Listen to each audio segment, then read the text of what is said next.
multitasking breakfast. Back tomorrow morning from 6 till 9 a.m. This is Newstalk ZB News. A two-state solution for Israel and Palestine could be closer, with Western leaders having a shift in attitude. The United Nations General Assembly is taking place in New York next week, where the conflict in Gaza will be high on the agenda. Foreign Minister Winston Peters is attending and expected to declare New Zealand's stance on Palestinian statehood, following in the steps of the UK, France and Portugal. Geopolitical analyst Geoffrey Miller told Newstalk ZB's Tim Beveridge it is a highly anticipated announcement. Really Western countries that are the holdouts when it comes to recognising a Palestinian state. 147 UN members already recognise it. Jason Pine, Darcy Waldegrave, your home of sport. This is Newstalk ZB News. It's 7 o'clock. Good evening, I'm Joe Gilfillan. World leaders are expected to announce recognition of a Palestinian state in the week ahead. Foreign Minister Winston Peters will be in New York for the United Nations General Assembly this week and to attend a two-state solution conference about Gaza. Mr. Peters is expected to declare New Zealand's position on Palestinian statehood following nations such as the UK, Portugal and France. But geopolitical analyst Geoffrey Miller told Newstalk ZB's Tim Beveridge certain conditions must be met, such as Hamas playing no role in future governments. They don't agree with what Hamas did on October the 7th, but they also believe that the time is right for a Palestinian state, and it's enormous frustration on the part of Western leaders. Newstalk ZB. Serving the issues of the week. Politics Central on the Weekend Collective on Newstalk ZB. Welcome to the Weekend Collective. This Sunday, the 21st of September. I'm Tim Beveridge, and at 3:25, Foreign Minister Winston Peters, he's off to New York today to attend the United Nations 80th anniversary meeting. And this while Russia's looking to push the limits with incursions into NATO airspace, and there's pressure about what are we going to do with recognising the two-state solution with Palestine. So geopolitical analyst Geoffrey Miller will be with us around 3:25. Foreign Minister Winston Peters, he's off to New York to attend the United Nations 80th anniversary meeting. He's described it as a moment to reflect on the state of the rules-based international system. He also says it's a great opportunity to gather information from a broad range of our partners on how they view and manage the countless major conflicts happening around the world. And of course, we've seen Russia testing NATO tolerance and resolve with its incursions into NATO airspace. And it's expected that this will lead, the meeting will also lead to the government finalising New Zealand's position on the recognition of Palestine, among other issues. And geopolitical analyst Geoffrey Miller is with me now. Good afternoon. Good afternoon, Tim. How significant is this particular General Assembly, especially with all these conflicts that are happening at the moment? Oh, it's really, really important, Tim. It's only one of these moments that you get only a few times a year, where you get so many top-level diplomats, so many foreign ministers, heads of government, heads of state, all gathering together in one city and one location. This year will be the 80th anniversary of the founding of the United Nations as well. So it was founded back in 1945. New Zealand was a founding member. 80 years on, you'd have to say it's hard to be optimistic about the state of the world we're in and the role of the United Nations in the world. So it's quite a depressing sight when you just look at all of the conflicts that are going on around the world, Gaza, Ukraine, Sudan. There's just so much to talk about, and it's really, really important that they're all there and that they're able to talk about, flesh out some of these issues. Yeah, Winston Peters has talked about he's reflected on being a founding member, hasn't he? And I guess how much influence does New Zealand realistically have in forums like this? Well, it's a small amount of influence in the end. I mean, New Zealand is not one of the permanent members of the Security Council, and the reality is that those 5 permanent members, the great powers, largely can and do call the shots, and they do that by using their right of veto. And the United States in particular has been using its veto when it comes to the war in Gaza, for example. They've cast 6 vetoes in that war, the latest of them just in the last week or so. So in the end, it's the big dogs that do have a lot of way over what happens and what doesn't happen in the United Nations. Nevertheless, I still think it's important for New Zealand to attend and to speak and to vote in motions in the General Assembly. They're not binding, but they do carry great symbolic weight. So in the end, that I guess where New Zealand's role comes in is when it speaking out and putting its view and trying to use the power of its argument to convince others. Well, speaking of symbolic, so I understand Winston's attending a two-state solution conference co-chaired by France and Saudi Arabia. What's going to happen there? Yeah, this is an event on the sidelines of the UN General Assembly, and it's been led by, as you said, France and Saudi Arabia. We were expecting a big announcement out of that 9 states, led by France, will announce their recognition of a Palestinian state. Australia will be among them, Belgium, Canada, a number of Western countries. Remember, it's really Western countries that are the holdouts when it comes to recognising a Palestinian state.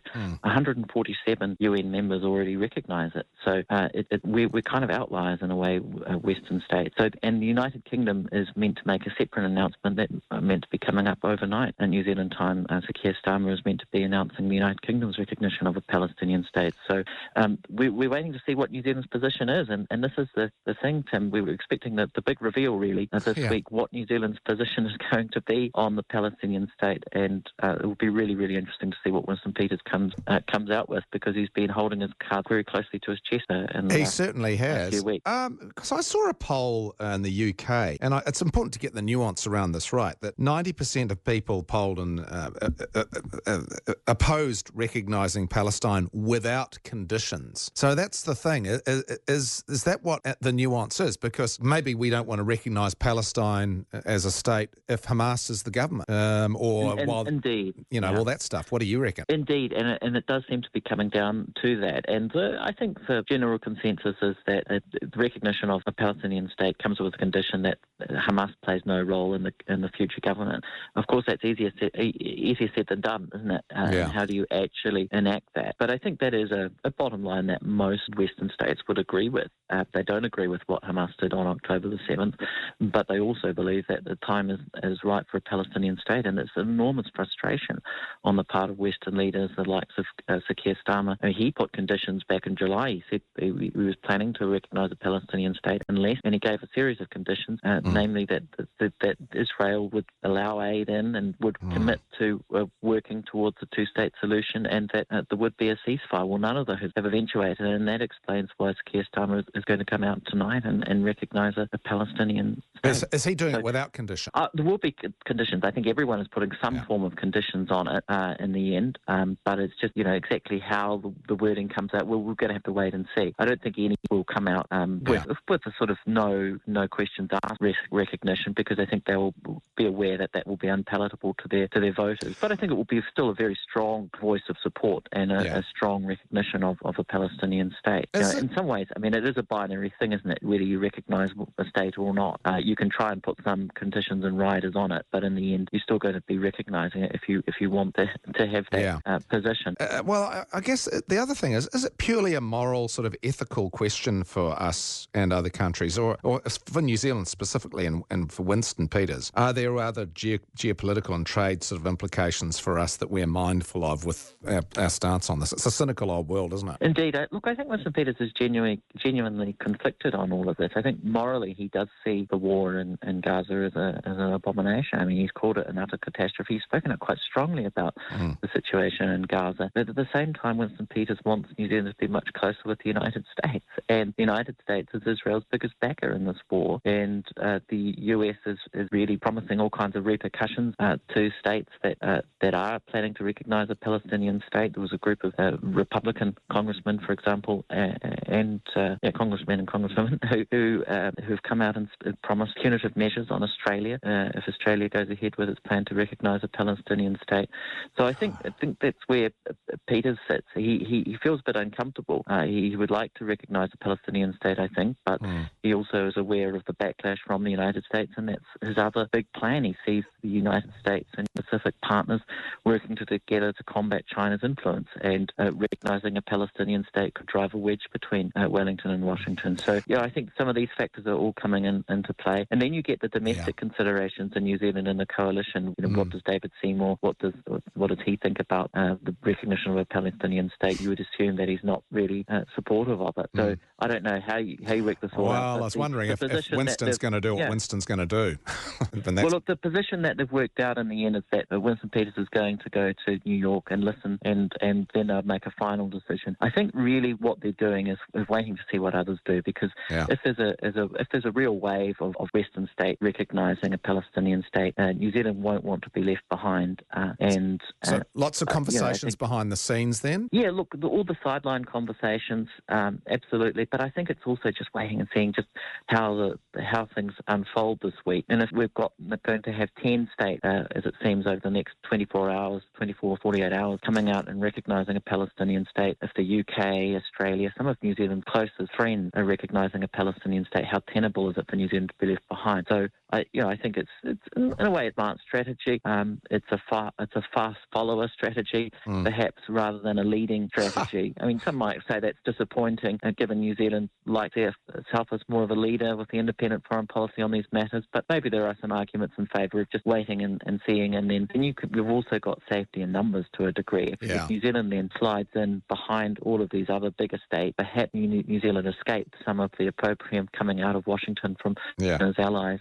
And maybe New Zealand can just, as I say, find some safety in numbers and go with the pack. So, lots to look out for. So on the other big news item is we've seen Russia flying drones over Poland. They claim accidentally. Then they flew 3 jets over Estonia airspace, which NATO intercepted. What discussion can we see in the United Nations on this issue at all, if at all? Look, it's pretty scary, Tim, because with these incursions, we're really just sort of one accident away from NATO then responding. And the Czech president has come out and saying NATO has to be ready to shoot some of these planes down if we keep having these incursions, these violations of NATO airspace. At that point, you really would go from an undeclared proxy war between NATO and Russia to a declared open one. And that's the significance of what's happening at the moment. When it comes to the UN, in the end, it's dialogue. That's what we need: dialogue, diplomacy, de-escalation. We need cooler heads here, because an all-out war between NATO and Russia